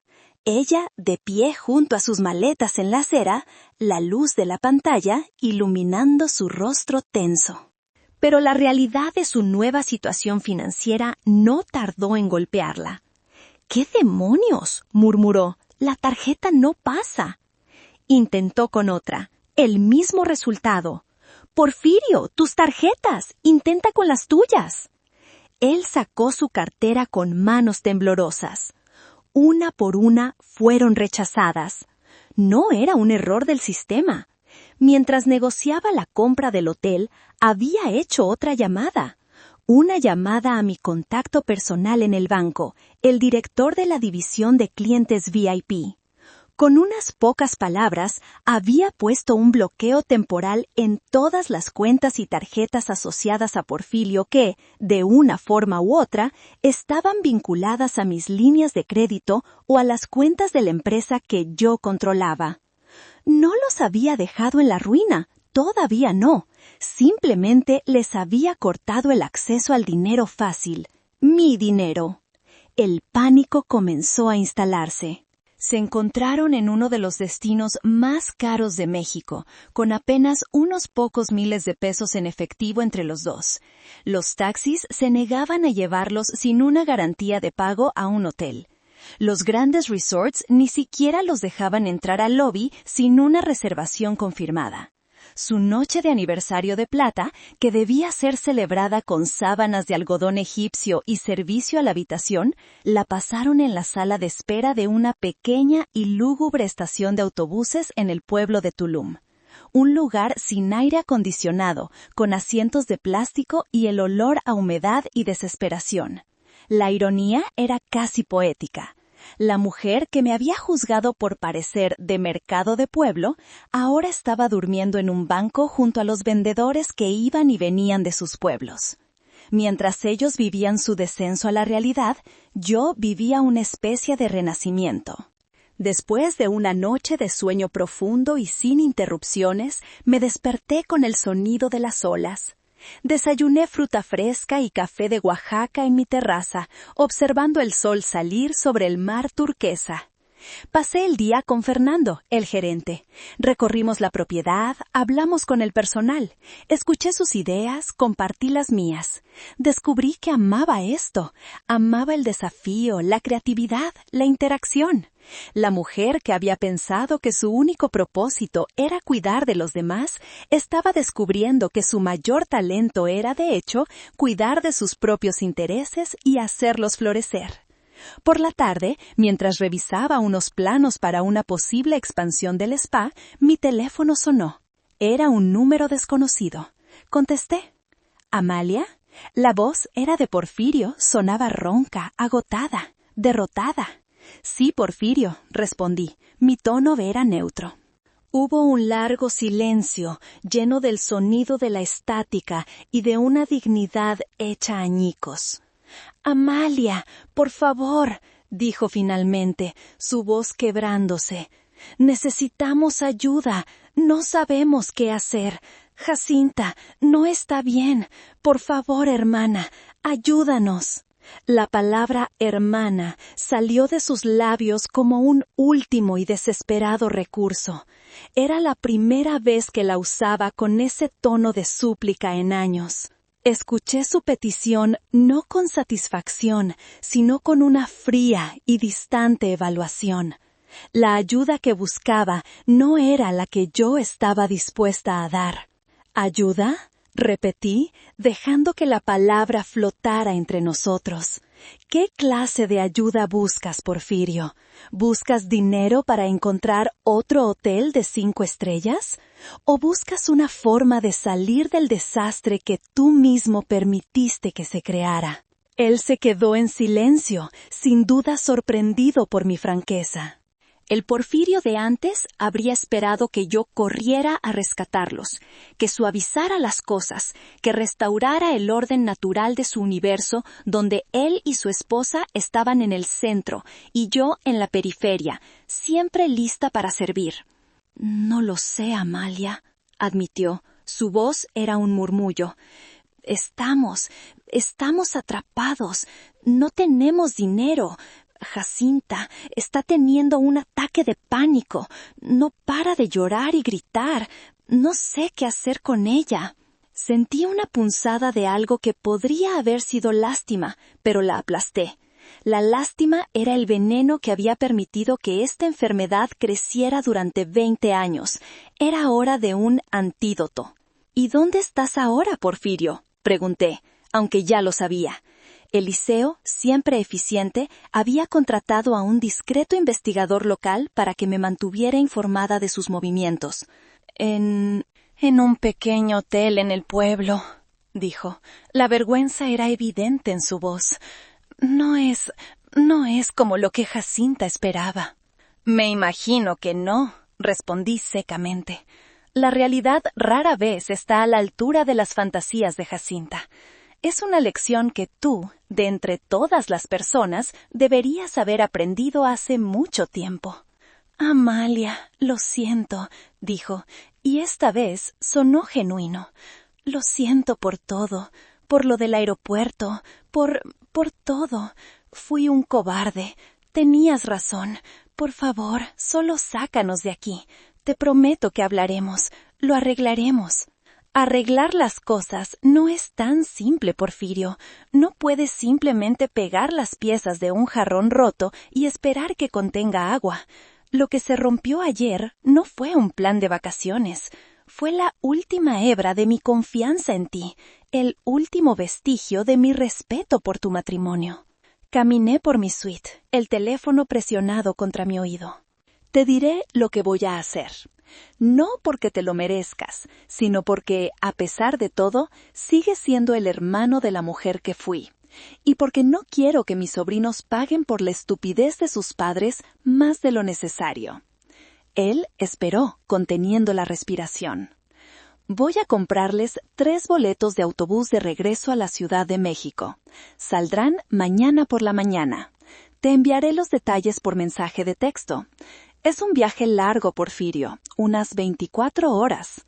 Tendrás mucho tiempo para pensar en tus elecciones, en tus prioridades y en el tipo de hombre que quieres ser de ahora en adelante». «¿Un autobús?», susurró, incrédulo. ¿No puedes simplemente comprarnos unos boletos de avión?»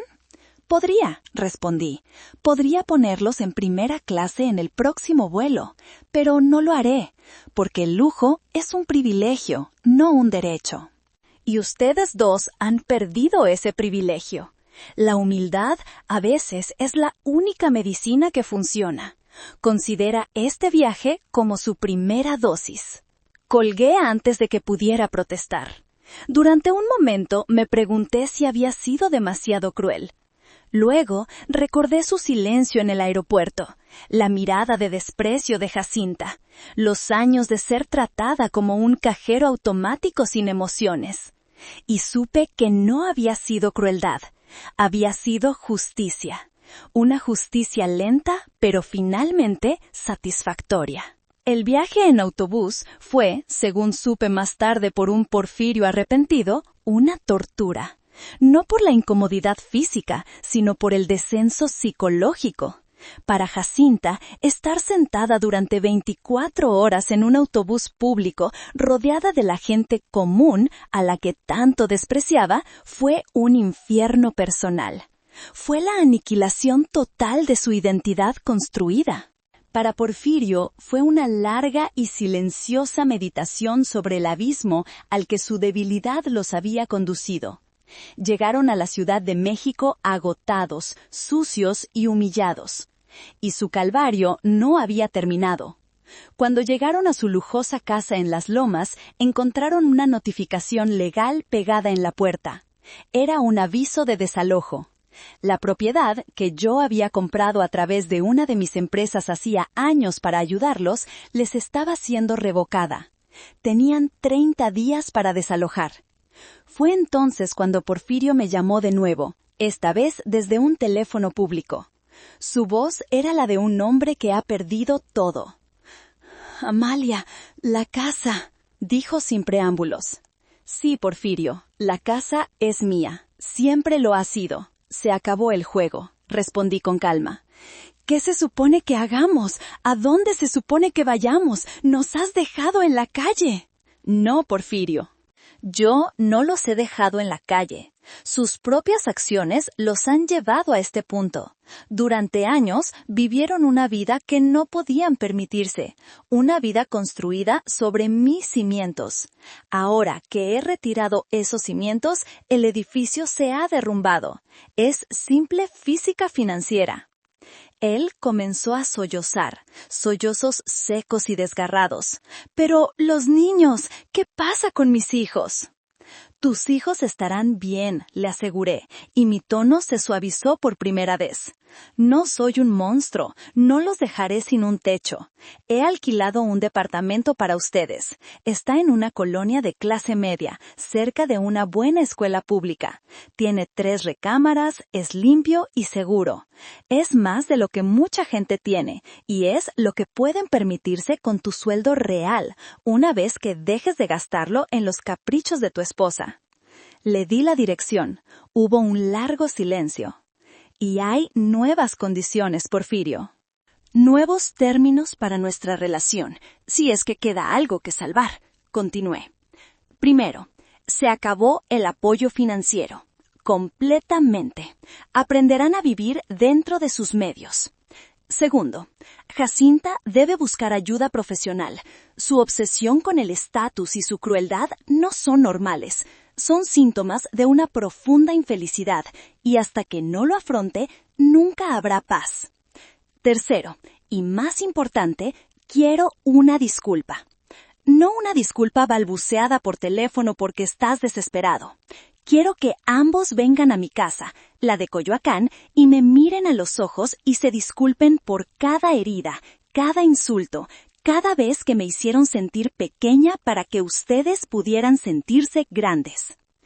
¿Y si hacemos todo eso?», preguntó, una chispa de esperanza en su voz. «¿Volverán las cosas a ser como antes?» «No, Porfirio», respondí, mi voz firme de nuevo. «Nada volverá a ser como antes. Y deberías estar agradecido por ello, porque como antes era una mentira. Si hacen todo esto, quizás, solo quizás, podamos empezar a construir algo nuevo, algo real, basado en la verdad y el respeto. La elección es vuestra». Colgué, dejándolo con el peso de esa elección. Les había quitado su mundo de fantasía, pero les había ofrecido un camino de regreso a la realidad, un camino difícil, lleno de humildad y trabajo duro. Si lo tomarían o no, ya no era mi responsabilidad. Yo había recuperado mi poder. Ahora les tocaba a ellos encontrar el suyo propio. Los 6 meses que siguieron fueron una lenta y dolorosa reconstrucción, no solo para ellos, sino también para mí. Cumplí mi palabra. Se mudaron al departamento en la colonia del Valle. Para Jacinta fue como ser exiliada a Siberia. Perdió a su círculo de amigas, aquellas cuya amistad estaba basada en la capacidad de pagar la cuenta en restaurantes caros. Su cuenta de Instagram, antes un vibrante escaparate de lujo, se quedó en silencio. Porfirio, liberado del estrés de mantener una farsa financiera, pareció rejuvenecer. Se centró en su trabajo con una dedicación que no le había visto en años, y, por primera vez, su sueldo era realmente suyo. Empezó a pasar más tiempo con sus hijos, descubriendo que los partidos de fútbol en el parque público podían ser tan gratificantes como unas vacaciones en Aspen. Y yo florecí. Asumí mi papel como la mujer que realmente era. Dividía mi tiempo entre mi serena casa de Coyoacán y el vibrante centro de operaciones de Polanco. Me involucré activamente en la gestión de mis propiedades, especialmente en El Sueño Esmeralda, que bajo mi dirección empezó a ganar premios internacionales. Viajé, no a destinos de moda para presumir, sino a lugares que siempre había querido conocer. Las ruinas de Petra, los templos de Kioto, los fiordos de Noruega. Me sentía viva, dueña de mi tiempo, de mis decisiones, de mi vida. Un mes después del incidente, hicieron lo que les pedí. Vinieron a mi casa en Coyoacán. Fue una tarde incómoda y tensa. Jacinta parecía más pequeña, su ropa de marca reemplazada por prendas más modestas